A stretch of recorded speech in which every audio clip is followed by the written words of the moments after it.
კოკი იონა თამაშვილი პლატფორმა 2025-ის დამფუძნებელი ლიეტუვიდან გვერდება პირდაპირ ეთერში. მოგესალმებით, მადლობა გადაცემაში ჩართვისთვის. მადლობა მოწვევისთვის. კოკი, გაეცნობოდით ამ ახალ ამბავს და როგორ რომ ავუხსნათ მაყურებელს კიდევ ერთხელ, რამდენად თვალსაჩინოს ხდის ეს გადაწყვეტილება ლუკაშენკოს შესახებ ივანიშვილის მომავალს. მე ამჟამად ლატვიაში ვარ, ლატვიაც ესაზღვრება ბელორუსს და იგივე თემატიკა სოფელ ლატვიელებსაც აწუხებთ ბუნებრივად. ლატვიის მთავრობას, იმიტომ რომ ბელორუსიდან პოლიტიკური დევნილები ლატვიაშიც არიან და იმ ჰიბრიდული, ასე ვთქვათ, ომის ელემენტებს, რასაც ლუკაშენკო ცდილობდა ლიტვაში, იმავე ცდილობდა ლატვიაში, ასე რომ ამ შემთხვევაში ამას განსაკუთრებული მნიშვნელობა ალბათ არ აქვს. ეს გვიჩვენებს ალბათ თუ ფართო სურათს დავინახავთ, გვიჩვენებს რომ ევროპა მთლიანად იღებს გაცილებით უფრო მკაფიო მკვეთრ გადაწყვეტილებებს ავტორიტარული რეჟიმების წინააღმდეგ, განსაკუთრებული, რა თქმა უნდა, განსაკუთრებული აქცენტი კეთდება რუსეთთან და ირანთან თანამშრომლე ქვეყნების, უпростоრად რეჟიმების წინააღმდეგ და საქართველოს ამ შემთხვევაში ორივესთან ახლო პარტნიორულ თანამშრომლობაშია ჩვენ და სამწუხაროდ და პირდაპირ რო ვთქვა, შესანიშნავი მაგალითია ბჭყალების გარეთ ქართული ოცნებისთვის ის რომ ლიტველების ინიცირებით საერთაშორისო სამართლო იწყებს ასე ვთქვათ მოკვლევას, გამოძიებას და ბუნებრივია მოსკოვის მექანიზმის მიერ გამოქვეყნებული დასკვნაც აჩვენებს იმას რომ ნებისმიერი საერთაშორისო მნიშვნელოვან პლატფორმაზე თუ უკვე ეროვნულ პლატფორმებზეც შეიძლება სისხლის სამართლის საქმეშიც კი მისცენ დე-ფაქტო ხელისუფლების წარმომადგენლები. მე და სხვა ადამიანები ხშირად ვამბობდით რომ მთავარი იყო მოსკოვის მექანიზმის ამუშავება საქართველოს დე-ფაქტო ხელისუფლების წინააღმდეგ, თორე დასკვნა ბუნებრივია ასეთი იქნებოდა, როგორიც გუშინ ჩვენ ყველამ ვიხილეთ.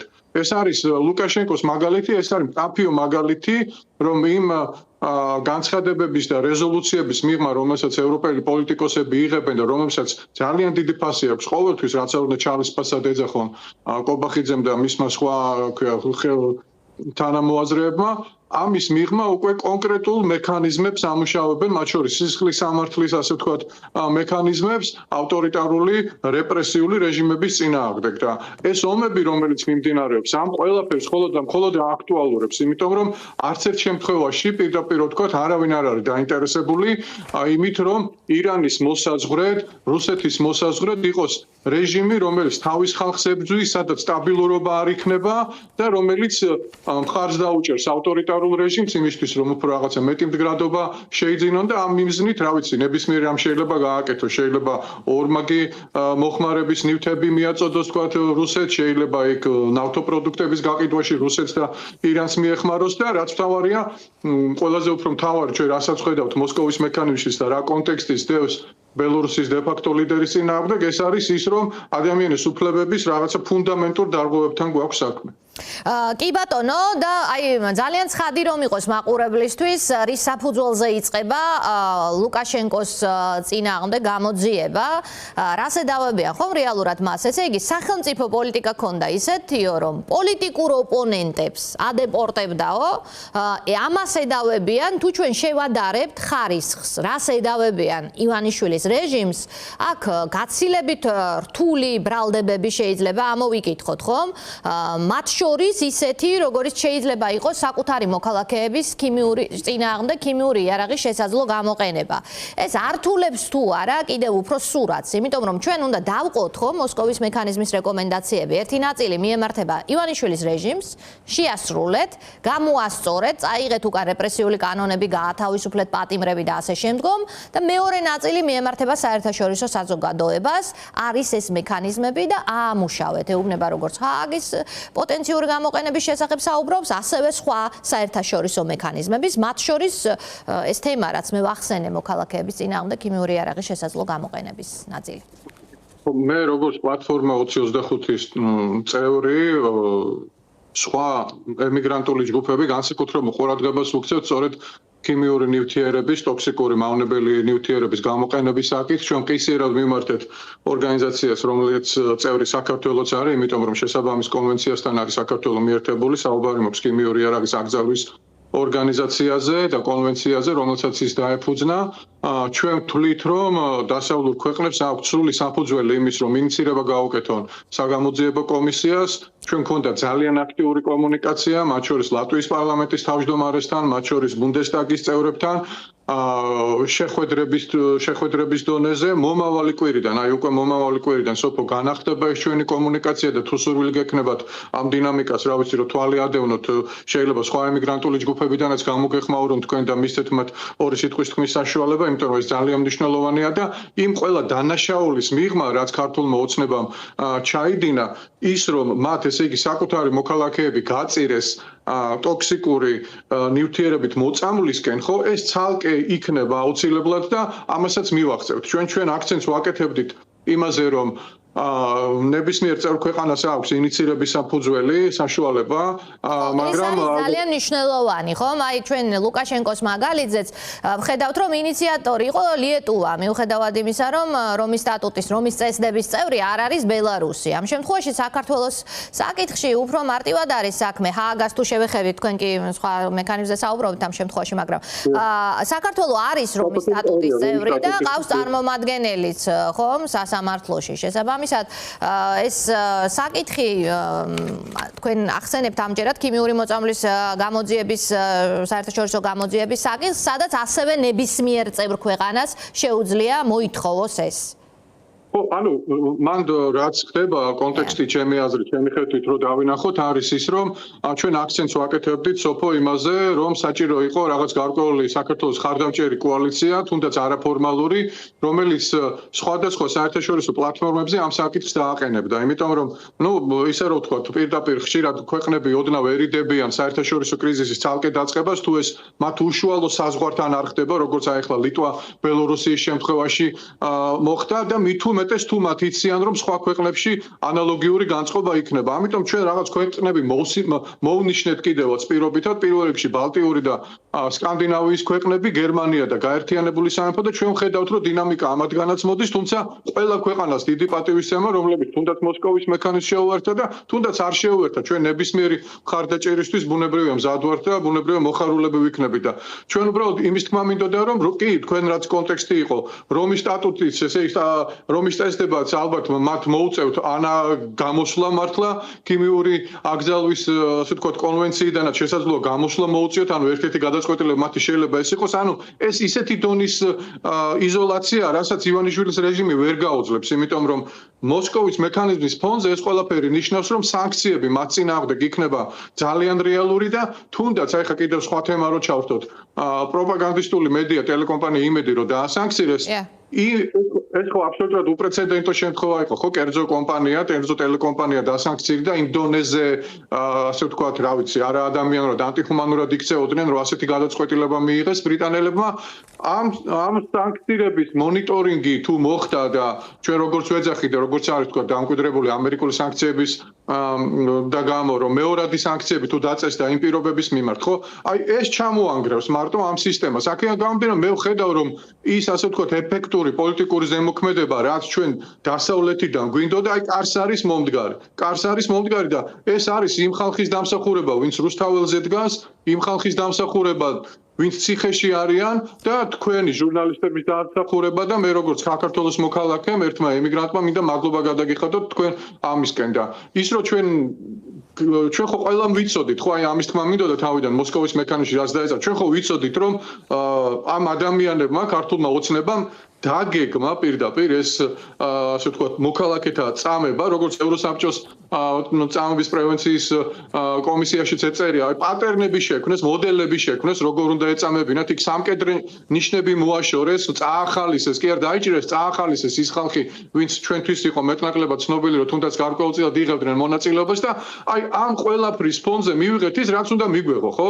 აი რა გამოსავალი, რა გზა შეიძლება ყოფილიყო სხვა თუ არა ეს, მე აი არ ვიცი, წარმოუდგენელი მაქვს ამ წუთას, ველოდებით იმას, რომ ის წინაპირობა, ის პლატფორმა უკვე სამართლებრივი, რაც შეიქმნეს ევროპელმა პარტნიორებმა, იქნება რეალიზებული, ეს იქნება მეტი სანქცია, ეს იქნება ქიმიური იარაღის აკრძალვის ორგანიზაციაში კომისიის ინიცირება და სრული იზოლირება მათთან, მათ შორის შეხვედრებით აბსოლუტურად ვერი რომ იქნება განულებული, ჩვენ ხედავდით რომ 1-2 სადღაც ხდებოდა დასავლელ ლიდერებთან შეხვედრა ან რაღაც კონფერენციებზე მოწვევა, ესეც იქნება განულებული, იმიტომ რომ ეს დასკვნა იგივე ის ევროსაბჭოს წამების პრევენციის კომისიის დასკვნა, ხო, ამბობს იმას რომ ჩვენს ხელისუფლებაში, ჩვენს წყალებში, ხელისუფლებაში არიან ადამიანები, რომლებსაც აი ელემენტარული და ფუნდამენტური ადამიანის უფლებები აქვთ ფეხქვეშ გათელილი და იმ შეფასებასაც ვეთანხმები, რასაც ზოგიერთი პოლიტიკოსი და ანალიტიკოსი ამბობს, რომ ფაქტიურად მოსკოვის მექანიზმა და სხვა ასე ვთქვათ გააწყვეტილებებმა ქართულ ოცნებას უთხრეს, რომ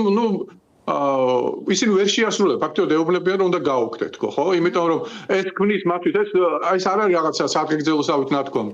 ანუ ქართულ ოცნებას ეუბნებიან რომ მათ უნდა მოახერხონ კონკურენტული, ასე ვთქვათ, გარემო რო შექმნან პოლიტიკაში, ბიზნესში და ყველგან. და ეს ხალხი ხო ნებისმიერ კონკურენციას ყველგან წააგებს, ხო? ამიტომაც უნდათ მათ ასეთი რამ რომ ფული თვითონ მოეხვეჭათ, ყველა კონკურსი თუ ყველა ნებისმიერი არჩევნები ასე მიეტაცებინათ ძალადობრივი და არასამართლებრივი ფორმებით და ამას ეჭიდებოდნენ, ხო? და დასავლეთი დღეს უკვე ეუბნება ქართულ ოცნებას, რომ ისინი მზად არიან ძალიან მნიშვნელოვანი ნაბიჯების გადათქმისკენ და რა ვიცი, ამას უკვე დრო გვიშვენებს პირველი რომელი ნამდვილად, გოგი, თავისთავად EUTOS 24 ქვეყნის მიერ ინიცირებული ეს მოსკოვის მექანიზმი, რომელმაც დადო ობიექტური დასკვნა, რომელიც ასახავს ნამდვილად რეალობას, რომელზეც საუბრობდნენ საქართველოს მოქალაქეები, უბრალოდ ამას ყურად არ იღებდა ადგილზე, აქამდე რეჟიმის წარმომადგენლები, ეს ქმნის თუ არა ერთგვარ სამართლებრივ ჩარჩოს ყველა სხვა ქვეყნისთვის იმ რეკომენდაციების განსახორციელებლად, რასაც მათ აძლევს EUTO.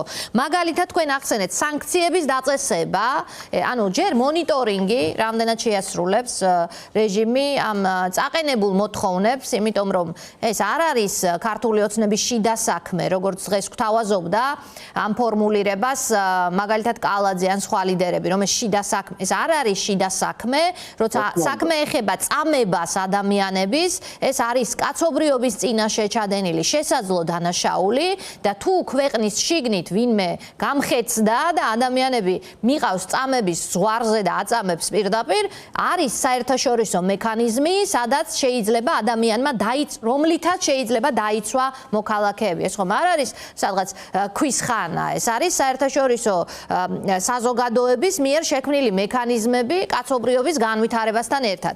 ამიტომ განცხადებები, რომ ამ ყველაფერს ჩალის ფასი აქვს, რამდენად რეალურია თქვენი აზრით და სინამდვილეში რას ფიქრობთ ქართული ოცნების რეალურ პოზიციებზე ახლა, რა გზა აქვთ მათ? რა ორი გზა აქვთ პრინციპში, ასე შევხედოთ. მათ ერთადერთი გზა აქვთ იმ ხალხს, ვინც არის ქართული ოცნების მხარდამჭერები თუ რაღაც გარკვეული ფუნქცია ვისაც აქვთ, უნდა მონახონ გზები და გადმოვიდნენ ქართველების მხარეს. მეტი გზა მათ არ აქვთ, არც ჰქონდათ არასდროს და არც ექნებათ. როგორ მოახერხებენ, ეს სხვა საკითხია.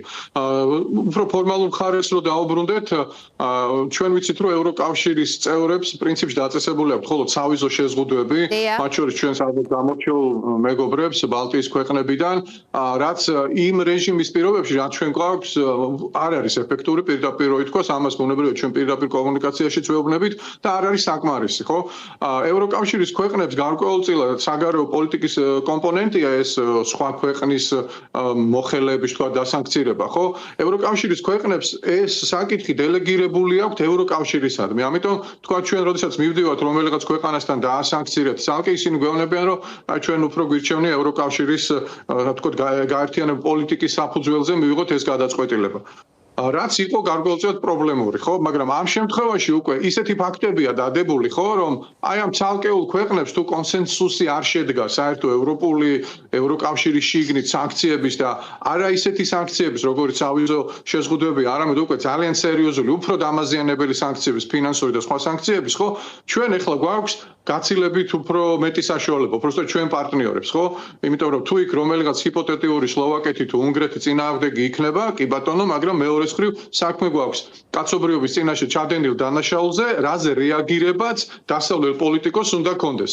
იგივეს ვეუბნებით ჩვენ დასავლელ პოლიტიკოსებს, რომ ქიმიური იარაღის, აკრძალული იარაღის თუ აკრძალული ნივთიერების გამოყენების საფუძველზე დასავლელ პოლიტიკოსს და დასავლელ საზოგადოებას აუცილებლად უნდა კონდეს რეაგირება მიუხედავად მიუხედავად იმისა, რომ საერთაშორისო დღის წესრიგი გადატვირთულია და ეს მისთვის უნდა იყოს არა პოლიტიკური, არამედ მორალური გამოწვევა და გამოწვევაც არ უნდა იყოს. თქვენი განცხადებების გარდა ახლა არის EUTOS დასკვნა, მოსკოვის მექანიზმის დასკვნა, დოკუმენტირებული, რასთან ქონდა ადგილი საქართველოს მოქალაქეებს.